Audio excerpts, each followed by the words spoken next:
Hi, I wanted to show you where to get Office 365. This suite contains Word, which will be helpful for your pre-work.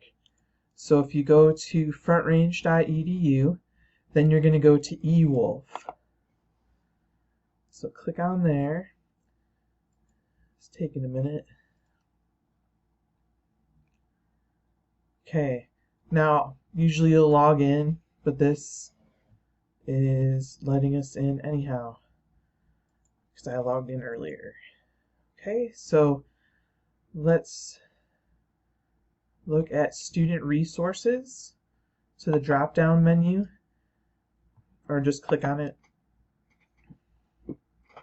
and then if you scroll down, Microsoft OneDrive and Office 365.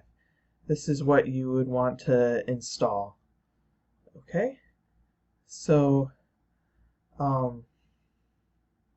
that is what I want to show you. I hope that you get there okay and can get all logged in and can start doing your pre-work. Okay, I'll talk to you soon.